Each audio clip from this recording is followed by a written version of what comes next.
빠르고 정확한 미국장 소식, 오늘 뭐하니요? 안녕하세요. 아나운서 이유림입니다. 오늘의 소식은 버크셔 해서웨이 그리고 인텔입니다. 워런 버핏이 이끄는 버크셔 해서웨이가 지난 4일 석유기업 옥시덴탈 페트롤리움 주식을 3천만 주 이상 추가로 사들인다고 증권거래소에 신고했습니다. 블룸버그는 버크셔 해서웨이가 보유한 옥시덴탈 페트롤리움 지분은 1억 1,367만 주이며 이는 총 발행 주수의 11.2%에 해당한다고 보도했습니다. 평가 금액은 640억 달러에 달합니다. 미국 경제방송 CNBC에 따르면 2021년 12월 31일 기준 버크셔 해서웨이의 포트폴리오에 옥시덴탈 페트롤리움은 포함되지 않았는데요. 버크셔 해서웨이가 올해 들어 지분을 투자하기 시작한 것으로 보입니다. 버크셔 해서웨이는 유가가 상승함에 따라 옥시덴탈 페트롤리움에 대한 투자를 점점 늘리기 시작했는데요. 석유 기업의 수익성을 결정하는 유가. 워런 버핏은 CNBC에 출연해 유가는 석유 기업에 대한 투자가 올바른 방향이었는지 결정하는 주요 요인이라면서 유가가 상승하면 돈을 많이 벌 수 있다고 말했는데요. 워런 버핏은 이전에도 국제 유가가 점점 상승할 것이라는 전망을 내놓기도 했습니다.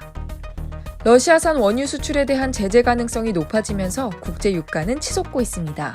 올해 국제 유가는 14년 만에 배럴당 130달러를 돌파했으며 골드만삭스의 에너지 부문 애널리스트인 데이미언 쿠벨리는 앞으로 3개월 동안 러시아 원유 수출에 대한 제재가 계속되면 유가가 150달러를 돌파할 수 있다고 내다봤습니다. 유가가 앞으로도 상승세를 지속하면 옥시덴탈 페트롤리움과 같은 석유 기업의 수익성도 함께 좋아지게 되겠죠.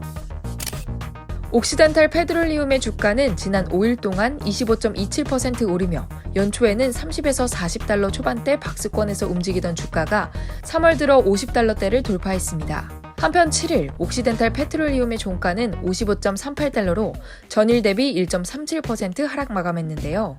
스탠더드 앤 푸어스 500과 다우존스 등 주요 지수가 2% 이상 하락한 것에 비하면 선방했다고 볼 수 있습니다.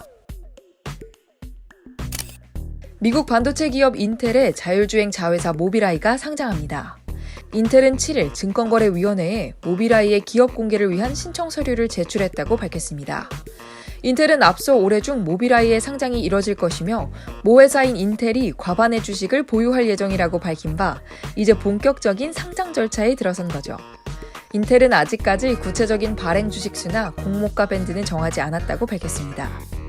로이터 등 주요 외신은 최근 시장 변동성을 감안해야 하지만 모비라이의 기업 가치가 500억 달러를 웃돌 것이라고 전했습니다. 모비라이 상장은 인텔의 승부수라고 할 수 있습니다. 인텔은 최근 핵심 사업 턴어라운드 전략을 펴고 있는데요. 모비라이 상장은 최근 가파른 성장세를 보이는 글로벌 모빌리티 시장 진입의 단초로 높아지고 있는 자율주행 차량 수요를 활용하겠다는 전략입니다. 자율주행은 포드, 제너럴 모터스, 토요타 등 완성차 업체의 큰 주목을 받고 있습니다. 또 자율주행 기술은 물론 차량용 반도체에 대한 수요도 갈수록 커지고 있는 만큼 자동차 산업과 반도체 산업 간 유대는 점점 강화하는 추세입니다. 모비라이 역시 이미 BMW, 아우디, 폭스바겐, 닛산, 혼다, GM 등 굵직한 고객사를 확보하고 있는데요. 엔비디아, 퀄컴 등과 칩 기술 부문에서 치열한 경쟁을 벌이고 있는 인텔 입장에서는 모비라이 상장이 기업의 저변을 확대하고 영향력을 키우는 발판이 될 수 있습니다.